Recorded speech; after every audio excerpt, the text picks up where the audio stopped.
In everyday conversations, media reporting, and political debates, we often encounter arguments that seem to compare two things in a way that suggests they are of equal value or merit. However, not all comparisons are valid or fair. False equivalence is a logical fallacy that occurs when two things that are not alike in significant ways are treated as if they are equivalent, creating a misleading or inaccurate comparison. At its core, false equivalence is about oversimplifying differences and exaggerating similarities between two things in order to make them seem equally valid or equally problematic. For example, a politician might argue that both sides are equally responsible for a political impasse, even when one side has clearly contributed more to the problem. In this case, the false equivalence downplays the actions of one party while inflating the responsibility of the other, creating a distorted view of the situation. False equivalence is a common rhetorical tool because it allows the speaker to evade difficult questions, shift blame, or make one side of an argument seem less extreme by comparing it to something more palatable. It also appeals to people's sense of fairness and balance, making the argument seem reasonable on the surface, even if the underlying comparison is flawed. This video will explore the psychology behind false equivalence, the different ways it is used in public discourse, and real-world examples of how false equivalence has been used to mislead and manipulate. We'll also discuss strategies for recognizing and resisting false equivalence in order to engage in more meaningful and accurate discussions.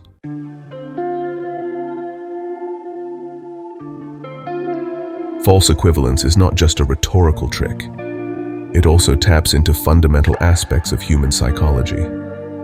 There are several reasons why people are prone to accepting false equivalences, even when the comparison doesn't hold up under scrutiny. One of the main reasons people fall for false equivalence is the natural desire for balance and fairness. Humans have an innate sense of justice, and we often believe that in any conflict or disagreement, both sides should share some level of responsibility or blame. This is especially true in situations where we don't have all the facts or where the issues are complex. False equivalence takes advantage of this tendency by presenting two sides of an issue as equally valid or equally problematic, even when the facts don't support that conclusion. By framing the debate as both sides are at fault, the speaker creates the illusion of balance, making it seem as though they are being objective and fair, when in reality they are downplaying important differences. The human brain is wired to simplify complex information. We are constantly bombarded with data, opinions, and arguments, and it can be difficult to process all the nuances of a given situation. As a result, we rely on cognitive biases and mental shortcuts to make sense of the world. One of these biases is the availability heuristic, where we judge the likelihood or importance of something based on how easily it comes to mind. False equivalence feeds into this bias by presenting two things side by side, making them seem more similar than they actually are. Because our brains are primed to look for patterns and comparisons, we are more likely to accept the comparison at face value, even if it doesn't withstand deeper scrutiny. Another factor that contributes to the prevalence of false equivalence is the way the media often presents issues with a focus on false balance. In an effort to appear objective, journalists and media outlets may present both sides of a debate as equally valid, even when one side is based on misinformation or lacks substantial evidence. For example, in debates about scientific issues such as climate change or vaccination, the media may give equal airtime to both scientists and fringe skeptics, creating the impression that the two sides are equally credible. This false balance can lead to confusion among the public, as it suggests that there is a legitimate debate when, in reality, the overwhelming majority of experts may support one side. False equivalence often involves moral equivalence, where actions or behaviors that are vastly different in their moral implications are treated as if they are the same. For example, someone might argue that both a protester who engages in civil disobedience and a violent extremist are equally wrong because both broke the law. In this case, the speaker is ignoring the vastly different motivations, consequences, and ethical considerations of the two actions, creating a false equivalence between them. Moral equivalence can be especially damaging because it downplays serious offenses or injustices by equating them with minor or unrelated actions. By framing all violations of the law or moral standards as equally bad, false equivalence erases the context that makes some actions far more harmful or unjust than others.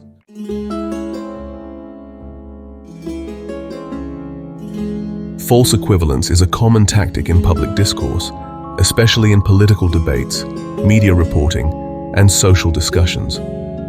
Let's explore some of the most frequent uses of false equivalence and how they distort the truth. One of the most common forms of false equivalence is the argument that both sides are equally to blame in a conflict or disagreement.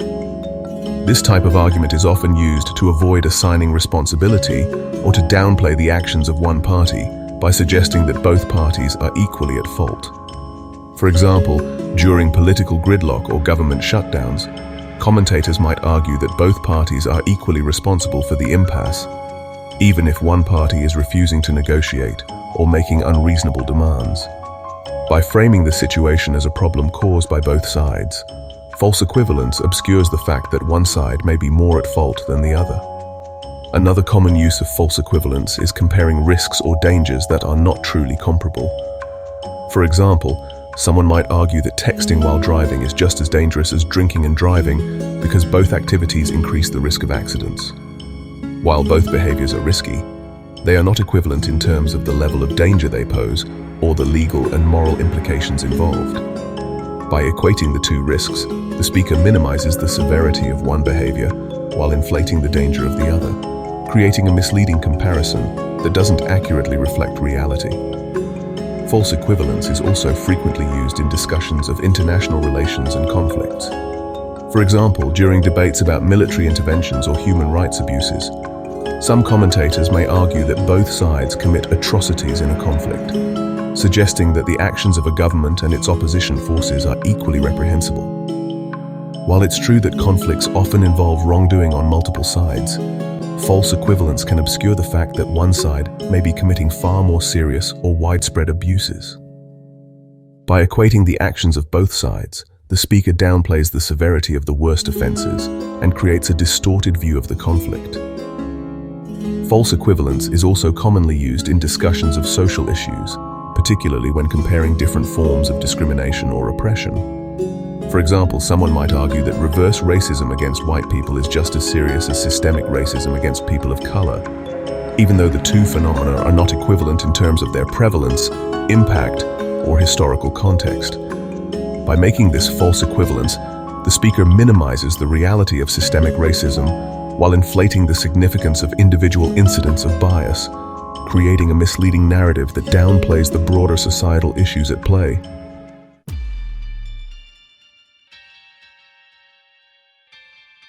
Chapter 3.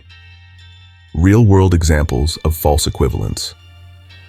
To better understand how false equivalence works in practice, let's examine some real-world examples from politics, media, and public debates. These cases highlight how false equivalence can be used to manipulate public opinion and distort the truth. The both sides argument in political violence.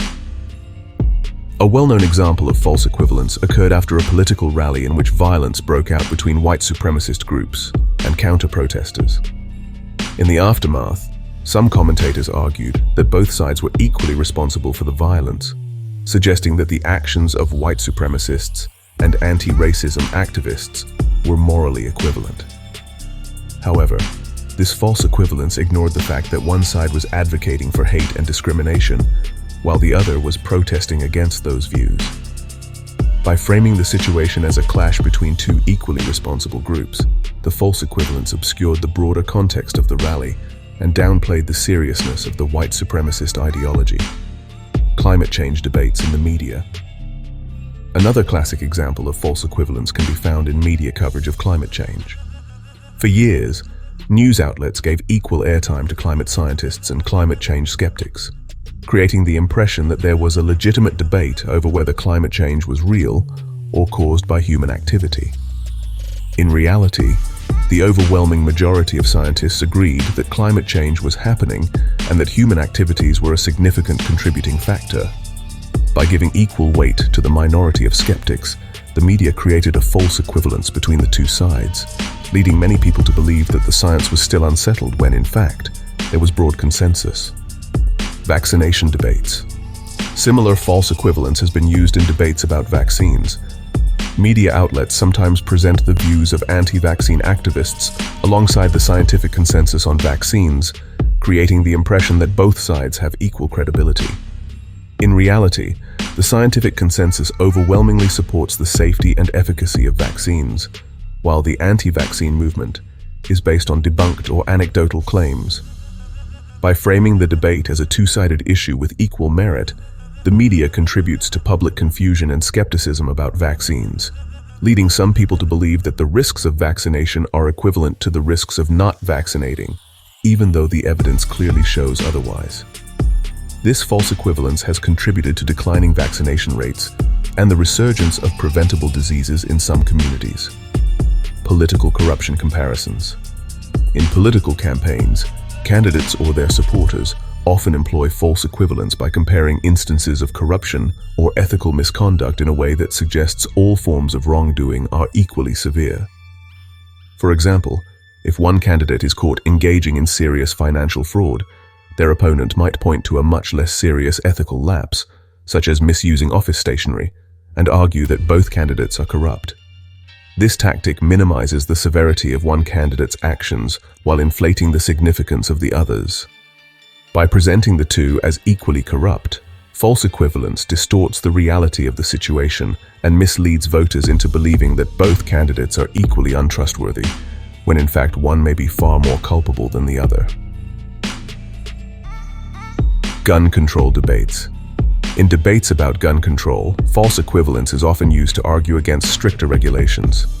For instance, proponents of gun rights might compare government regulation of firearms to totalitarian regimes that confiscate weapons to control the populace, suggesting that any regulation is a step toward tyranny.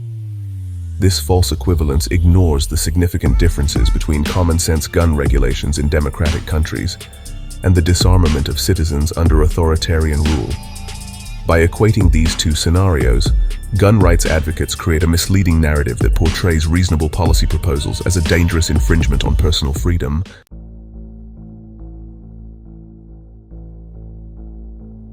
Chapter 4. The consequences of false equivalence. False equivalence may seem like a harmless rhetorical device, but its widespread use can have serious consequences for public discourse, decision-making, and societal progress. Let's explore some of the key ways false equivalence distorts reality and harms constructive debate. Eroding accountability. One of the most significant consequences of false equivalence is that it erodes accountability. When two actions, behaviors, or groups are treated as morally or factually equivalent, it becomes harder to hold those responsible for more severe wrongdoing accountable. By suggesting that both sides are equally at fault, false equivalence blurs the distinction between right and wrong, allowing those who engage in harmful or unethical behavior to escape scrutiny. For example, when media outlets or politicians use false equivalence to downplay political corruption or violence, they shift the focus away from holding the most culpable parties accountable. Instead of addressing the root cause of the problem, the conversation becomes about how everyone is to blame, which diffuses responsibility and undermines efforts to address the real issues. Encouraging cynicism. False equivalence also contributes to widespread cynicism in society, particularly when it comes to politics. By framing all political parties or leaders as equally corrupt, incompetent, or dishonest, false equivalence fosters a sense of disillusionment among the public. When people believe that everyone is the same and that both sides are equally bad, they may become disengaged from the political process and less likely to participate in elections or advocate for meaningful change. This cynicism can lead to lower voter turnout, reduced civic engagement, and a general mistrust of institutions. When people feel that no one can be trusted or that all sides are equally flawed, it becomes harder to mobilize support for policies that could address important societal issues. Stifling constructive debate. False equivalence also stifles constructive debate by oversimplifying complex issues. When two sides of an argument are falsely presented as equally valid, the nuances and complexities of the issue are often ignored. This can prevent meaningful dialogue from taking place, as the focus shifts to debating whether both sides are equally right or wrong, rather than exploring the underlying causes and potential solutions. For example, in discussions about social inequality, false equivalence may lead to arguments that downplay the systemic nature of discrimination by equating isolated incidents of bias against privileged groups with widespread oppression against marginalized communities. By treating these two phenomena as equally serious, the conversation is diverted away from addressing the structural issues that perpetuate inequality. Perpetuating injustice. False equivalence can also perpetuate injustice by creating a moral falsehood. When serious human rights abuses or systemic injustices are compared to minor or unrelated issues, it trivializes the experiences of those who are most affected. This can make it harder to address these issues and can lead to a lack of empathy or understanding. For example, comparing the struggles of an affluent group to the hardships faced by historically oppressed communities creates a false equivalence that downplays the real suffering and systemic disadvantages experienced by the latter. By equating the two, it becomes more difficult to advocate for policies that promote justice and equality, as the conversation becomes mired in false comparisons rather than focused on meaningful change.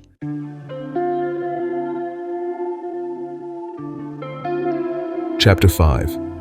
How to recognize and resist false equivalence. Now that we've explored how false equivalence is used and its consequences, let's look at how to recognize and resist this fallacy in public discourse and everyday conversations. By developing critical thinking skills and asking the right questions, we can avoid being misled by false comparisons. Identify key differences. The first step in recognizing false equivalence is to identify the key differences between the two things being compared. Ask yourself whether the two sides of the comparison are truly similar in important ways, or whether the comparison ignores critical differences in context, scale, or impact.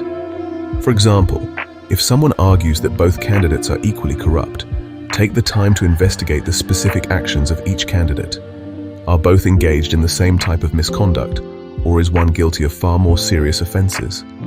By identifying the key differences, you can avoid falling into the trap of accepting a false comparison. Examine the context. False equivalence often arises when important context is ignored. To resist false equivalence, always consider the broader context of the comparison. Are the two sides operating under the same conditions, or are there important contextual factors that make the comparison unfair? For example, in discussions about social inequality, context matters. Comparing an individual incident of bias against a privileged group with systemic discrimination against a marginalized group ignores the broader historical and societal context in which these events occur. By examining the context, you can better understand whether the comparison is valid or whether it relies on false equivalence. Question the motivations. False equivalence is often used as a rhetorical strategy to shift blame, downplay wrongdoing, or avoid accountability. When you encounter a false equivalence, ask yourself why the speaker might be making this comparison. Are they trying to distract from a more serious issue? Are they attempting to make one side of the argument seem less extreme by comparing it to something else? By questioning the motivations behind the comparison, you can better assess whether the argument is being made in good faith or whether it is a manipulative tactic designed to mislead. Demand evidence. False equivalence often relies on generalizations or vague claims that lack specific evidence. To resist false equivalence, always demand concrete evidence to support the comparison. Ask for specific examples, data, or research that back up the claim that both sides are truly equivalent. For example, if someone argues that both sides are equally to blame in a political conflict, ask for specific actions or behaviors that justify this claim. Without evidence, the comparison may simply be a rhetorical device designed to create the illusion of balance. Consider the impact. Finally, one of the best ways to resist false equivalence is to consider the impact of the two things being compared. Even if two actions or behaviors share some similarities, the consequences of those actions may be vastly different. False equivalence often downplays the impact of one side's actions while inflating the significance of the other's. For example, while both civil disobedience and violent extremism may involve breaking the law, the impact of these actions on society is not equivalent. Civil disobedience is often a non-violent form of protest aimed at creating positive change, while violent extremism causes harm and endangers lives. By focusing on the impact, you can avoid being misled by superficial comparisons.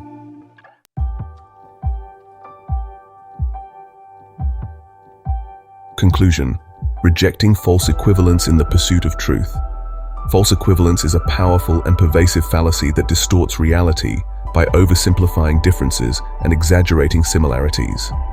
It can be used to avoid accountability, stifle meaningful debate, and perpetuate injustice by presenting two sides of an issue as equally valid or equally problematic when they are not. To resist false equivalence, we must develop the critical thinking skills necessary to recognize when comparisons are being made in bad faith. By identifying key differences, examining the context, questioning motivations, demanding evidence, and considering the impact of actions, we can avoid falling into the trap of accepting false equivalence. In a world where misinformation and manipulative rhetoric are increasingly common, it is more important than ever to approach arguments with a discerning eye and a commitment to truth. By rejecting false equivalence, we can engage in more honest, thoughtful, and productive discussions that lead to real understanding and progress. Remember to like and subscribe for more video content. Sapiens quae vigilat.